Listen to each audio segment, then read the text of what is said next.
Here's another question. A woman stands on the roof of a 15.0 meter tall building and throws a rock with a velocity of magnitude 30 meters per second and an angle of 33.0 degrees above the horizontal. As mentioned previously, we are ignoring air resistance. And so for these problems, I'm walking through the steps of how you proceed through them. I draw a diagram that you can solve for different parts of the problem.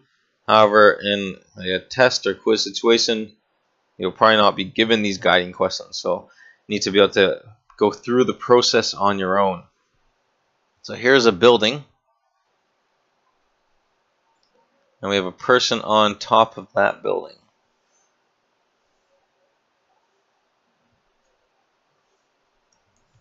So the main difference between this problem and the previous one is the fact that the starting height does not match the final height. It's starting higher and it's ending lower. So in this one again we can draw our tangent line. That's our velocity initially. It's angled upwards, has a speed of 30 meters per second, and the angle is 33 degrees. So I'm actually going to draw that again over here. Nice and big. So that's 30.0 meters per second. Our angle is 33.0 degrees. In the y direction, we can actually go ahead and solve it preemptively, or you can just solve it later on in the question. We know this is 30.0 sine 33 degrees. This is 30.0 cos 33.0 degrees. So you get Vy initial is actually 30 sine 16.3 meters per second. And the x direction 30 cos 33. You get 25. So Vx, 25.2 meters per second. One thing I didn't write down, the height right here, that is 15.0 meters. And we want to define what direction is positive. We're going to say up is positive. And as always, it's easiest to say the direction of motion, so to the right is also positive. So up and to the right are positive, that means left, and down is negative. So here's our first question. What maximum height above the roof does the rock reach? That one's a pretty straightforward one. We have Vy is equal to V0 y plus AT. Okay, A is just gravity, so we have at this point right here, we again know that at the vertex there is no y velocity. There's only velocity in the x direction, only speed in the x direction. So we know that at that top we have 0 meters per second is equal to that 30.0 meters per second sine 33.0 degrees plus negative 9.81 meters per second squared times time. So notice how we already solved for that up here. I could just have plugged in 16.3 meters per second right here. However, if you want to be more accurate in your calculations, you want to actually hold more decimal points, or just preserve. If you this has like the maximum number of decimal points possible, because you generally don't want to round until the very end. Because the actual value 30 sine, let's see again, 30 sine 33, the actual value was 16.33917105. Definitely didn't want to write that down all there, so I just wrote down 16.3. You'll probably get reasonably good, you'll probably be very close to the correct answer if you just plug in 16.3, but it is better to leave it like this and round at the end. So now I can just solve. I have this number 16.33917105 divided by 9.8 and negative 9.81. And this thing became negative when I moved it to the other side of the equal sign first.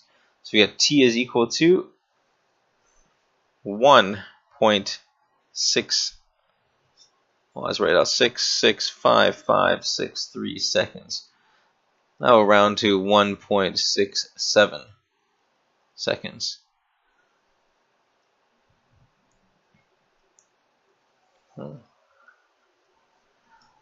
Question C, how long does it take the rock to strike the ground? Okay, so there's multiple ways we can solve this. The first way is, now that we know this time, we can actually just solve for what is this total height first. So we know it's 1.67 seconds to go from the person to the vertex. If we use some kinematics, we find out how high did the ball travel, add that to the 15, we get some total height from the vertex to the ground. They can solve for how long it takes for the ball to reach the ground. However, there is a more elegant method of solving. We can actually use the quadratic formula. So quadratic formula method.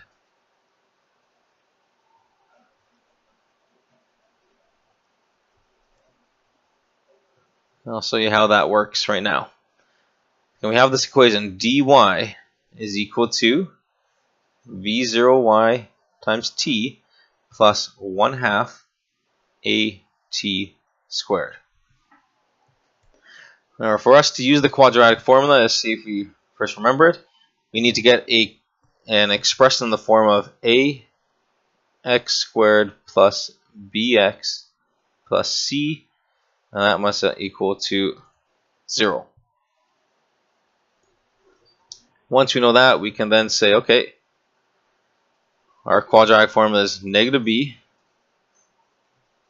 plus or minus the square root of b squared minus 4ac, all divided by 2a. And that should be memorized. Used enough in grade 11. So let's plug in our values, make sure we get the correct a, b, and c terms. So dy. So we have to recognize, look at our picture. What's the overall displacement travel in the y direction? We're starting at this height, and from our starting height, our final position is 15 down. So I'm going to plug in negative 15. I'm not going to put in units right now, just to make it neater, easier to see.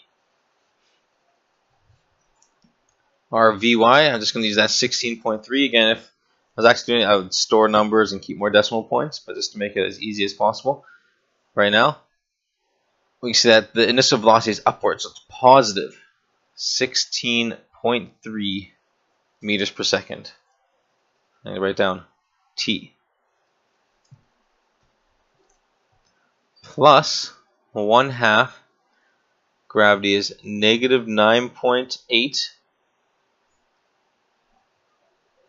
I'll put the 1 in, and that is t squared.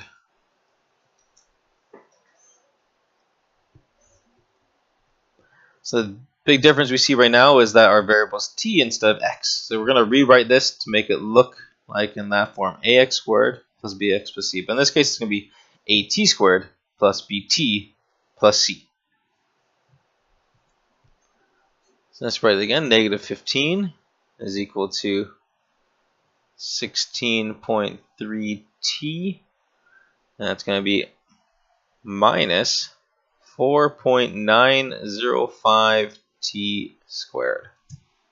All I did was go 9.8 divided by 2. Okay, 9.81 divided by 2. And let's rewrite it in the form of ax squared plus bx plus c. To make it easier for myself, I always like to get the a term to be positive, so I'm going to move that term to the left side of the equal sign. We have 4.905 t squared minus 16.3t minus 15, and that is all equal to 0. Now when we plug this into the quadratic formula, I have that 16.3 right there, 6.3 squared minus 4 times 4.905 multiplied by negative 15 square root, all divided by 9.81, because if you multiply 2 times 4.905 again, it becomes 9.81. We end up with two values. t is equal to 4.08 seconds and negative 0.749 seconds. So we have to make sure we recognize what these numbers mean. The 4.08, that is the time it takes for the ball to travel from the person to where it lands. 4.08 seconds. Or what does the second answer mean? If we were to continue that parabola in the opposite direction, let's use black in our diagram.